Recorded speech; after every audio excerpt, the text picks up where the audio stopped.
सभी को नमस्कार। उदय सिंह नेहरा फिजिक्स क्लासेज में एक बार फिर आपका स्वागत है। आज हम देखेंगे एक important numerical BSc first year. Numerical इस प्रकार है, दो सदिशों के योग व अंतर परस्पर लंबवत हैं, सिद्ध करो कि सदिशों के परिमाण बराबर है। तो हमें दे रखा है कि दो सदिशों के योग व अंतर परस्पर लंबवत है, एक दूसरे के परपेंडिकुलर हैं, तो सदिशों के परिमाण बराबर है, ये सिद्ध करना है। हम मान लेते हैं कि दो सदिश हैं हमारे पास, माना दो सदिश,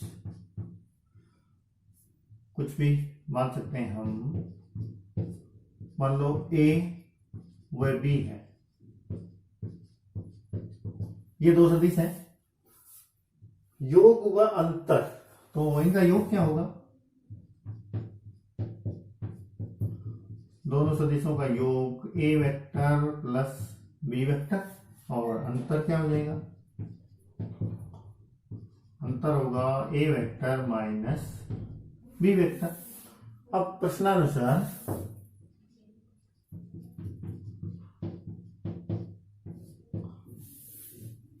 योग व अंतर परस्पर लंबवत है, लंबवत है, परिमाण ज्ञात करना है, तो हम क्या चीज काम में ले सकते हैं? दोनों सदिश हैं और यदि इनका अदिश गुणनफल लें तो लंबवत सदिशों का अदिश गुणनफल हमेशा 0 होता है। क्यों होता है? क्योंकि कोई भी दो सदिश हैं, मान लो हम कोई दूसरे m और n लें, m डॉट n क्या होता है? m यानी magnitude of m into magnitude of n and cos theta, इन दोनों के बीच के कोण की खोज है। अब यदि ये दोनों परपेंडिकुलर हैं तो cos 90 is 0, so it will B 0। तो हमें ये दे रखा है कि सिद्ध करो कि परिमाण बराबर है, जबकि योग व अंतर लंबवत है। तो इन दोनों के योग और अंतर यदि लंबवत हैं तो क्या होगा? अदिश गुणनफल 0 होगा।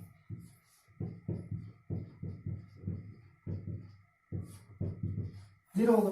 तो इन दोनों का अदिश गुणनफल, दो सदिश बन गए हमारे पास, एक तो योग वाला और एक अंतर वाला। तो a प्लस बी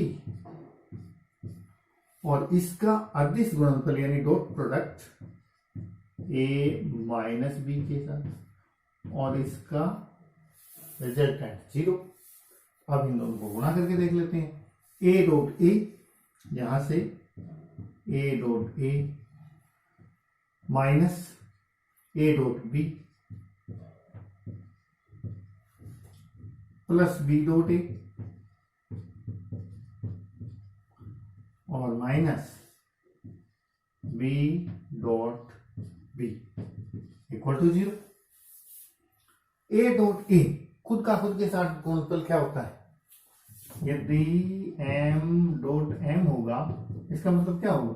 m का मैग्नीट्यूड इंटू m का मैग्नीट्यूड इंटू कोस, m का m के साथ कोण 0 डिग्री और cos 0 1, सो m स्क्वायर, सो खुद का खुद के साथ उसका square, so a dot a हो जाएगा a का square minus a dot b और b डॉट a क्या होंगे? m डॉट n है, इसका मतलब क्या हुआ? m n cos theta. n dot m का मतलब क्या होगा? n m और कोस थीटा। अब यहां देखिए, ये भी m और n के बीच के कोस का कोस है, इनके कोण, m का n के साथ कोण उसका कोस है, यहां भी m और n के बीच के कोण का कोस है। सो ये दोनों इक्वल होंगे, और ये तो पहले से इक्वल है, m इंटू n कहें या n इंटू m कहें, और ये cos थीटा दोनों में बराबर होगा, क्योंकि m और n के बीच का कोण है। इसका मतलब क्या हुआ कि m dot n equal to n dot m, यानी अदिश गुणनफल है वो क्रमभिन्न में होता है। तो यहां पे हमें क्या फायदा हो जाएगा कि a dot b equal to b dot a, so these will be cancelled out, so a square और b डॉट b हो जाएगा b स्क्वायर और इक्वल टू 0। सो यहां से हमें मिलेगा A square minus B square equal to 0 implies A square equal to B square implies A equal to B, और यही हमें सिद्ध करना था। हेंस प्रूव्ड कि ए और बी का परिमाण बराबर है। अब यहां एक चीज बड़ी समझने वाली है, आंसर हमारा आ गया बिल्कुल ओके है, लेकिन कुछ लोगों के मन में सवाल पैदा हो सकता है कि जब भी दो राशियां इस तरह से स्क्वायर में बराबर होती हैं, हम दोनों साइड वर्गमूल लेते हैं, तो हम तो ऐसा लिखा करते हैं कि ए बराबर प्लस माइनस बी। ऐसा लिख, यहां तो हमने लिखा ही नहीं, सीधा ए बराबर बी कर दिया। इसका आंसर ये है कि यदि हम ये भी लिखें तो भी हमें प्राप्त क्या करना है, सदिशों के परिमाण बराबर है, और यहां जो प्लस माइनस के निशान आएंगे वो केवल दिशा से संबंधित होंगे, डायरेक्शन को दर्शाएंगे, और ये जो न्यूमेरिकल वैल्यू है वो तो इक्वल ही होगी, तो ये बराबर भी, परिमाण तो बराबर होंगे। प्लस माइनस यदि आता भी है सदिश के अंदर, प्लस का मतलब सेम डायरेक्शन, माइनस का मतलब विपरीत डायरेक्शन, 180 का एंगल दोनों के बीच हो जाएगा, लेकिन क्या फर्क पड़ता है, मैग्नीट्यूड तो फिर भी इक्वल है, so it will be okay. So ये हमारा न्यूमेरिकल